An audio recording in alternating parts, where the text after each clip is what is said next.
I'm the better parent. I'm the better parent. I'm the better parent. I am. Me. I am. No, me. Whatever. So today we wanted to put together a story time for you guys on some parenting questions that we get asked consistently. And since I am the parenting expert in this relationship, I'm the better parent. I'm obviously the better parent. So just to give you guys a little bit of a background, Ken and I'm 32 and I'm real old. Stop. My birthday just passed and I'm real old. He just turned 33 a couple of days ago, and we have 3 kids. Our oldest is 5 years old, our son is 3 years old, and then we have a 1-year-old little girl. So we became parents at the ripe old age of 27 and 28. And ever since we became parents, we've slowly over the years kind of transitioned our careers to be a little bit more flexible and start working from home. So after I had my second baby, I completely pretty much walked away from hairdressing, which I'd been doing for about 12 years down in the city. He has a background in IT and I have the background in beauty. So we kind of combined that, and we've been blogging pretty much full time for the past few years. So that gives us the flexibility to kind of work from home. Mm-hmm. And it sounds, very romantic and sweet and like a fairy tale to be able to work from home and raise your kids from home, but it definitely comes with its challenges. 10 times the amount of work. It definitely comes with its challenges because you don't have that escape from, not escape, but you don't really get to step away and get a breather and step into something else and give yourself that mental break. You're just constantly kind of in it.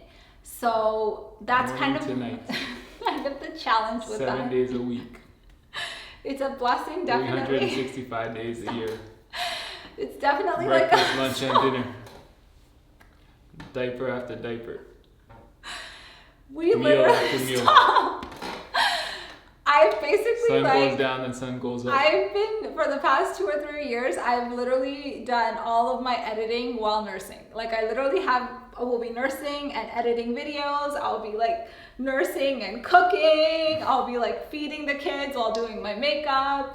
It's a constant multitasking.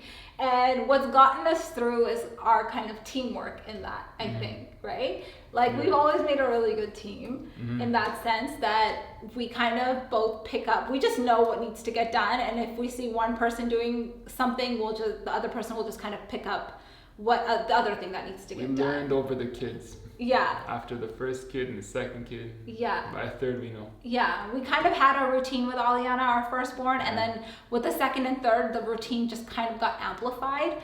And because the kids are so close in age, our routine is pretty consistent with all 3 of them. But it's just the workload has tripled. So in that sense, it's good to have those extra hands where we both are able to be home and work and care for the kids. Especially living in Canada, we didn't really have that luxury of, being a 1-income household. Yeah, I don't work here. Yeah, we had to both continue working to support our family. So we both work full time and we both parent full time. We knew very early on that we didn't want to have a caretaker or somebody else raise our kids for us. Because that's how our parents. Yeah. Right. Well, you grew I up in. I had babysitters. Yeah. Yeah, I grew up going to babysitters and both my parents working and stuff like that. So. Yeah, your parents weren't able to be around you much growing up. I wanted to be more around my kids. Yeah. As they grow up. So I grew up with a stay-at-home mom, but my mom worked from home. She was a seamstress, so she would sew from home, but I never saw my dad. My dad was always out at work. Yeah. So we both knew that we wanted to do something that would allow us to work from home so that we can both be around our kids constantly. And I tried going back to work after my first and even my second. I tried going back to the salon, but I would just constantly be anxious being away from the kids. A lot of the questions that came in were asking us how we balance our relationship with each other and how we make time for each other. We got grandparents, we got brothers and sisters. We have nap time. Yeah, we have grandparents. Yeah, that's the other thing we have. We're lucky to have a lot of family around, and they're all very, very hands-on. My parents are very hands-on. Ken's parents are extremely hands-on, and even our siblings are really hands-on. They're just always there for us. So anytime we need, which is rare though, like we don't ever really ask for help, but if for any reason we need but they help. like spending time with them. Yeah. So our kids are the only grandkids in the family on both sides so far. So that's why it's kind of a little bit easier because both grandparents' time isn't split between other grandkids right now. So that's been a huge help, like a huge help. So basically when we're working in the house, like right now we're working, we have the kids kind of set up with a certain activity in their own rooms, and we make sure that they kind of stay busy on their own. So they're like napped, they're fed, they're good to go right now. So when I have like my workload and I'm like working away on my laptop, he'll kind of take over with the kids, and we'll kind of bounce back and forth. When he's working, I'll take over with the kids. And it's like on continuous rotation every couple of hours, pretty much all day, every day. Which is kind of nice because it gives me like a bit of a break from work, and then I can just like indulge in the kids completely. And then sometimes you just need a break from the kids to just do your own thing. So I kind of like that dynamic, that balance. Normally what I've noticed happens is when each kid is in the baby stage, they stay with me, and then he usually has like whatever kid is in the toddler stage. So right now our middleborn Zayden is in the toddler stage, and he's currently potty training, so he's kind of taking over that responsibility.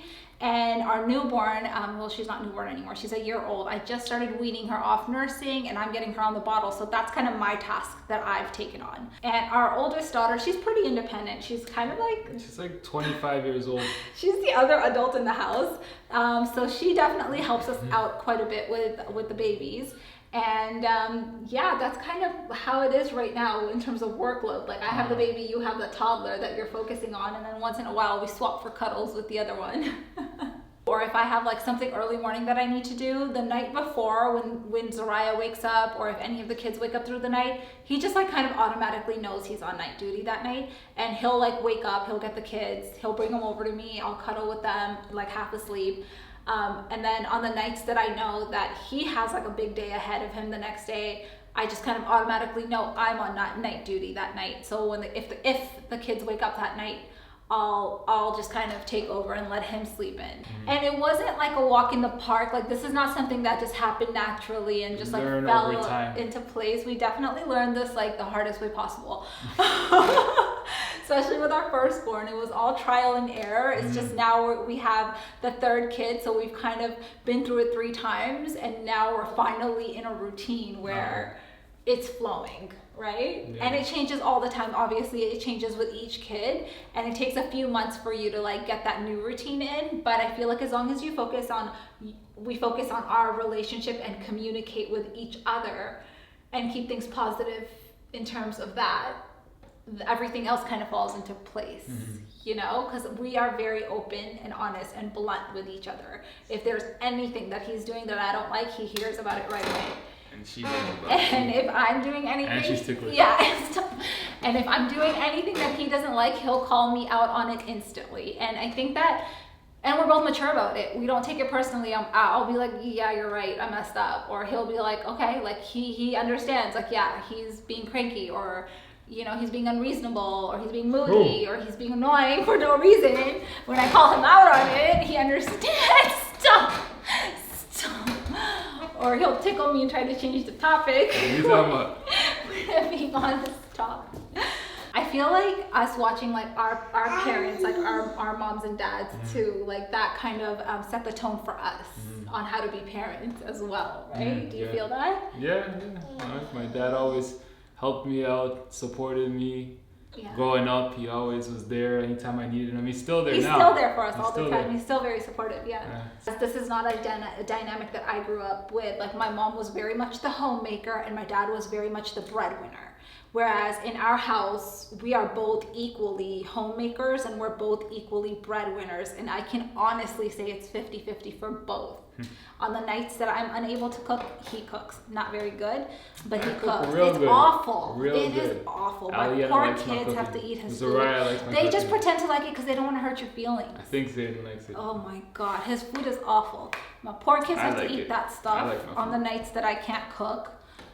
And then on the nights that I'm like able to like cook and clean and stuff, you are like working and like doing the runaround, you know? And then we also have like chores that we both like and dislike. Like I can cook all day long, but I don't like cleaning. So that's kind of something that's like understood between us too. Once I'm done cooking, the kitchen is a mess and he'll go in and he'll clean it. It's just understood, you know, because you'd rather clean than cook, right? But not big pots. I don't like big pots. That's you. I'll do everything small. But yeah, I just think that it's really important for the kids to have that like male role model growing up, not just like the mom at home. I think it's very important for them to have like a dad that's hands-on, right? I know. Thank you, Mama. That's like one thing that I think is like really awesome about like our generation is that gender roles are like a little bit more blurred now. It's not like you don't have that like ego where you're like I'm the man. I'm not gonna wash the dishes, you know? Like I feel like wash dishes all the time. I know, and I appreciate that. And I change diapers. And I just feel like a lot of like the older generations had that like such distinct gender roles, and I feel like our generation, they're more blurred, and I love that. I love being a stay-at-home mom, but I also love being a working mom, and you love being a working dad, but you also love being a stay-at-home dad, right? So I love that we can have like a little bit of both, you know? And it doesn't have to be like you're the breadwinner and you're the homemaker. It's just both get to taste a little bit. We're a team. A team. And a lot of people in the world don't get that. Like a lot of countries don't have that, you know? Like I know the countries like my parents grew up in, so my mom like she couldn't even pursue the career that she wanted to pursue. And the burden of like providing was always on my dad's shoulders. And that resulted in him never being home when we were growing up. And that resulted in my mom not being able to pursue her passions, you know, which is so unfortunate, you know, because I see how much like fire there is in her, and I always wonder like if he was able to support my mom the way you support me, how far my mom could have gotten in life, you know. And I feel like that happens in so many countries around the world. Like the women have to kind of, you know, put their dreams and their ambitions on the back burner because they have to be the homemaker, and the men have to kind of put their intimate side and their softness and their, you know, the side of you that comes out in fatherhood, you have to kind of push that aside because you have to be the breadwinner and you have to go out and hustle all the time, you know? So you guys know we work with World Vision quite a bit and their 1,000-day journey in a lot of our story times, and they now are doing a men's care program. So with this initiative, World Vision basically goes to really hard to reach areas like Tanzania, Kenya, Myanmar, Bangladesh. The initiative is supported by the government of Canada, and they teach the men how to cook and clean and support their wives. Maybe they can give you a few cooking lessons. I cook perfectly fine. World Vision, you got any time to teach this one a few recipes while you're at it? I cook just fine. And they teach the men how to be more supportive towards their wives and the women in the house, so that the women are able to have kind of like an equal chance at pursuing their dreams. Blend out those gender roles that have been put on us for generations and generations. So I will leave the link for that initiative down below in the description if you guys want to check it out a little bit more. So one of the main questions that came in was, are we going to have more babies? Probably. I don't know. I feel like I'm always like, you're going to give me one more, right? And then when it comes down to it, I always freak out like, no, not yet. I'm not ready. She wants a brother. You want a baby brother or baby sister? No, she said no. Mama? High five. Yeah. So we're gonna actually close the video off here, but if you guys have any other parenting questions for us, leave them down below in the description. Don't forget to give this video a thumbs up. Don't forget to subscribe to this channel, and we will see you guys on the next one. Bye. Bye. Say bye-bye. Say bye-bye. Say bye-bye. Bye-bye. Say bye-bye. Say bye-bye. Say bye-bye.